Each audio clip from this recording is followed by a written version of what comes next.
तो आईसीटी के अगले कुछ क्वेश्चंस को डिस्कस करेंगे। पेज नंबर 60 पर हम लोग आ गए हैं और क्वेश्चन नंबर 27 पर है। कंप्यूटर वायरस क्या होते हैं? What are computer virus? तो बहुत सिंपल, यहाँ 4 ऑप्शन है, हार्डवेयर, बैक्टीरिया, सॉफ्टवेयर, इनमें से कोई नहीं। तो सीधा सीधा इसका आंसर होगा सी, सॉफ्टवेयर। कंप्यूटर वायरस वास्तव में सॉफ्टवेयर होते हैं। सॉफ्टवेयर जनरली वो प्रोग्राम होते हैं जो कि इलेक्ट्रॉनिक फोर्स के माध्यम से डिस्ट्रक्टिव मैसेज देते हैं। यानी सिस्टम में ऐसे डिस्ट्रक्टिव मैसेज मिलेंगे जैसे कि सिस्टम जो वर्क करना है प्रॉपरली, उसकी जगह वो हमारे लिए माल फंक्शन करने लगेगा, यानी उसका फंक्शन एक प्रकार से दोषपूर्ण हो जाएगा।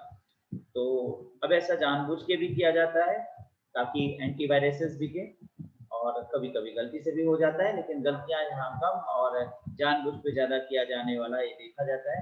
एक प्रकार से यहाँ पे बहुत बड़ा व्यापार उद्योग है एंटीवायरसेस को बिकने का, क्योंकि जनरली आप सब ये चाहेंगे कि हमारे जो कंप्यूटर में चीजें रखी गई हैं वो फाइल सेव रहें, डिस्टर्ब ना हो। अब अगर मान लीजिए कोई ऐसा प्रोग्राम डाल दिया जाए जिससे आपके ईमेल पे जितनी भी फाइल्स है सब बहिष्कृत हो जाए, सब खराब हो जाए, सब डिलीट हो जाए, या आपके जो सिस्टम में डाटा है वो डिलीट हो जाए, तो आपको जाहिर सी बात है कि इसका प्रयोग करना होगा। यहाँ पर ऐसे एंटीवायरस को रखेंगे जिससे कि हमारा प्रोग्राम, हमारा जो डाटा है वो सेफ रहे।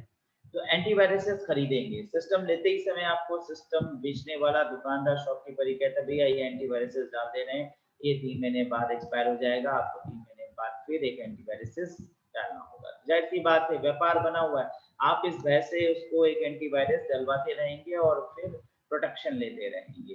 एंटीवायरस क्या है? एक प्रकार से ऐसे सॉफ्टवेयर हैं जो कि खराब सॉफ्टवेयर का विपरीत यानी सही स्वरूप होता है।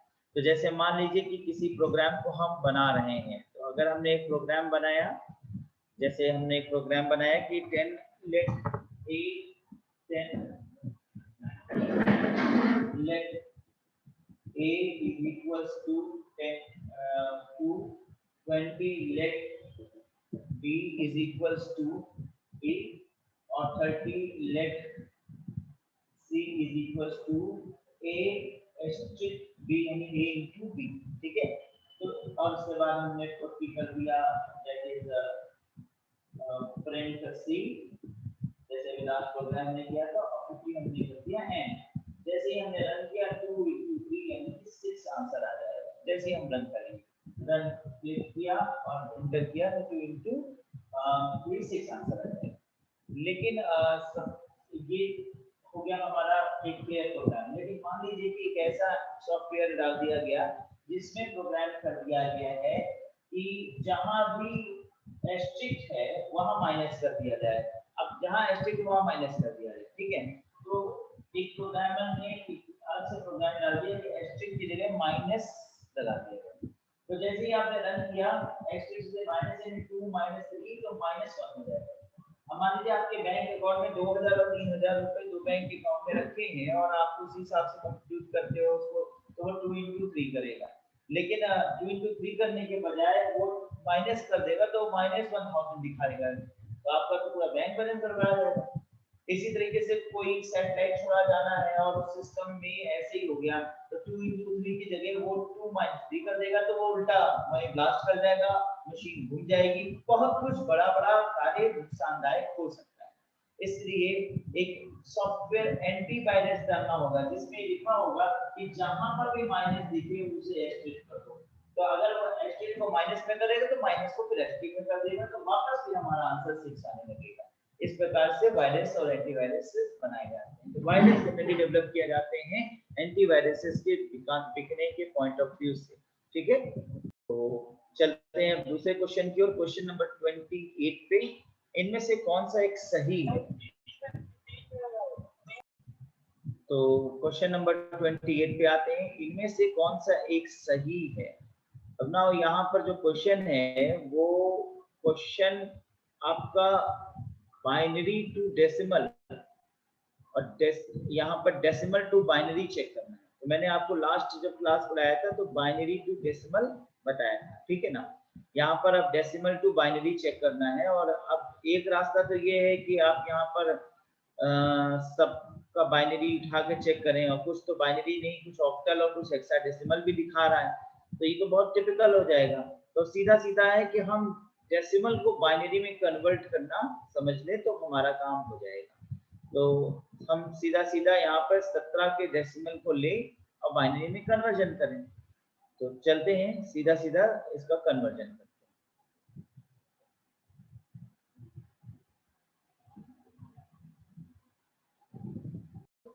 तो चलिए यहाँ पे देखते हैं कि 17 का डेसिमल, 17 का जो बेस 10 है इसका मतलब क्या है डेसिमल, उसका बाइनरी क्या होगा।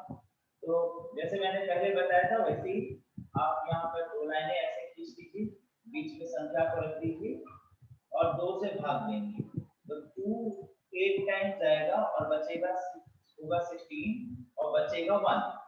फिर 2 4 टाइम्स जाएगा, 2 4 जा 8 बचेगा 0। फिर 2 यहाँ पर 2 टाइम्स जाएगा और बचेगा 0। फिर 2 1 टाइम्स जाएगा बचेगा 0। अब यहाँ पर देखिए तो 1 ट्रिपल 0 1, तो यहाँ पर इसका बाइनरी होगा 1 ट्रिपल 0 और 1, 1 ट्रिपल 0 1, ये इसका बाइनरी। तो सही आंसर है 1 ट्रिपल 0 1। क्वेश्चंस को अगर हम देखें तो यहाँ पर जो आंसर है वो है डी 1 ट्रिपल 0 1। तो चलिए क्वेश्चन नंबर 29 पे चलते हैं। MS वर्ड ऑफिस 2007 का फाइल एक्सटेंशन होता है। तो MS वर्ड ऑफिस 2007 का फाइल एक्सटेंशन, अब यहाँ पर मैंने आपको नोट्स में पढ़ाया था कि डॉट डॉक पहले एक वर्जन होता था, अभी क्या है डॉट डॉक एक्स यानी extension. Dot doc x, x का यहाँ पे क्वेश्चन क्या आ सकता है कि जो डॉट डॉक और एक्स, एक्स का मतलब क्या होता है ये भी पूछ सकता है। तो एक्स का मतलब क्या है एक्सटेंशन, ध्यान देने वाली बात है क्योंकि छोटी छोटी चीजें क्वेश्चंस के रूप में बनती हैं। dot dot x, what does x stands for in MS Office Word when we save a file, while saving a file? तो here x is extension और पहले जो है वो dot doc यानी डॉट डॉक्यूमेंट के नाम से फाइल सेव होता है। जैसे हम कोई फाइल सेव करते हैं, सपोज करिए हम अमित लिखकर फाइल सेव करें तो अमित डॉट डॉक से पहले सेव होता था। अगर अभी हम सेव करेंगे वर्ड की किसी फाइल को तो वो अमित डॉट डॉक एक्स बढ़ा लेगा। इसी तरह से जब हम पीडीएफ सेव करते हैं तो डॉट पीडीएफ हो जाता है, तो इसी तरह से यहाँ पे डॉट एक्स अब लिखा जाता है। ये है वर्ड में अभी हुए चेंजेस। तो क्वेश्चन नंबर 30 को देखते हैं। क्वेश्चन नंबर 30 है एक उपसंधि प्रोटोकॉल है जो ईमेल को अपने कंप्यूटर में ईमेल के डाउनलोड करने के लिए इस्तेमाल होता है। A protocol that is used to by email clients to download the emails to your computer। तो यहाँ पर 4 ऑप्शन दिए हैं। एक TCP transmission control protocol, TCP क्या होता है ट्रांसमिशन कंट्रोल प्रोटोकॉल। फिर एक है that is FTP file transfer protocol, और फिर एक SMTP simple mail transfer protocol, और एक पोस्ट ऑफिस प्रोटोकॉल POP। ठीक है ना। तो मैंने आपको बताया था क्लास में, हाँ ये बताया था, कल भी बताया था कि यहाँ पर जो फाइल को ट्रांसफर किया जाता है तो एक पोस्ट से दूसरे सिस्टम पर जब फाइल ट्रांसफर होता है तो उसे हम कहते हैं फाइल ट्रांसफर प्रोटोकॉल, यानी जिस प्रोटोकॉल से फाइल को ट्रांसफर किया जा रहा है। अगर हमें नेट का प्रयोग करके मेल ट्रांसफर कर रहे हैं, ठीक है ना, तो simple mail transfer protocol SMTP बोला जाएगा। ठीक है, तो ट्रांसफर करने के लिए दो, एक FTP है और एक SMTP। ठीक है, लेकिन किसी भी प्रकार का ट्रांसफर हो रहा हो उसे जब डाउनलोड किया जाएगा तो उसे POP में किया जाएगा, यानी पोस्ट ऑफिस प्रोटोकॉल के अंतर्गत किया जाएगा, और इन सारे प्रोटोकॉल को बोला जाएगा ट्रांसमिशन कंट्रोल प्रोटोकॉल। ठीक है, ट्रांसमिशन करने वाले, नियंत्रण करने वाले प्रोटोकॉल यानी नियमन यानी व्यवस्था। तो यहाँ पर है file transfer protocol, simple mail transfer protocol, post office protocol, transmission control protocol, 4 protocol को डिक्शनरी में जाना, और जो इसका आंसर है वो है डी, पोस्ट ऑफिस प्रोटोकॉल, जो डाउनलोड करने के लिए प्रयोग किया जाता है। ये है पोस्ट ऑफिस प्रोटोकॉल। तो अगला क्वेश्चन 31 पे आते हैं। टीसीपी और आईपी आवश्यक है यदि एक को निम्नलिखित में से संबद्ध किया जाता है। तो ट्रांसमिशन कंट्रोल प्रोटोकॉल या इंटरनेट प्रोटोकॉल, आईपी यानी internet protocol, transmission control protocol is necessary if one is connected to the. अब आईपी जनरली इंटरनेट प्रोटोकॉल से रिलेटेड है, ठीक है ना। अब जब ये कनेक्टेड होगा किस, तो इसका सही आंसर क्या है, इंटरनेट।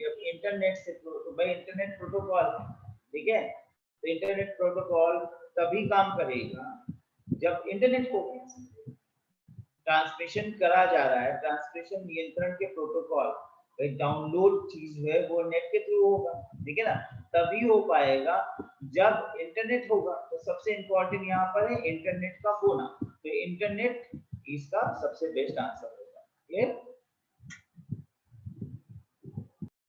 तो क्वेश्चन नंबर 32 पे चलते हैं। क्वेश्चन नंबर 32 क्या कहता है, कंप्यूटर के कीबोर्ड पर प्रत्येक कैरेक्टर का एस्काई मूल्य यानी ASCII जिसको हम एस्काई बोलेंगे मान्य होता है, जिसका अर्थ होता है ईच कैरेक्टर। अब इसका अर्थ क्या है, यानी इसका फुल फॉर्म पूछा जा रहा है।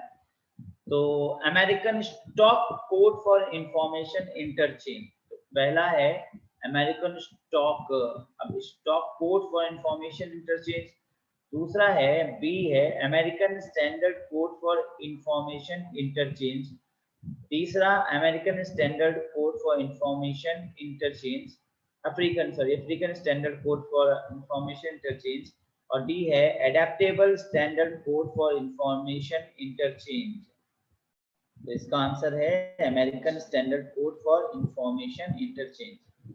तो अमेरिका द्वारा जो ये जो आप कीबोर्ड पे देखते हैं ASDF JKL, ये पूरा जो फॉर्मेट है QWERT, तो ये जो फॉर्मेट विकसित किया गया, इस फॉर्मेट को विकसित करने का जो विकास करने कार्य है वो American standard code for information interchange ASCII code के द्वारा हुआ, तो अमेरिका द्वारा हुआ और उसको ये नाम दिया गया है। ठीक है, तो इसका सही आंसर है बी। हाँ, कीपैड का जो कीबोर्ड का जो फॉर्मेट होता है QWERT ASDF, ठीक है, हाँ सीरियल वाइज नहीं होता।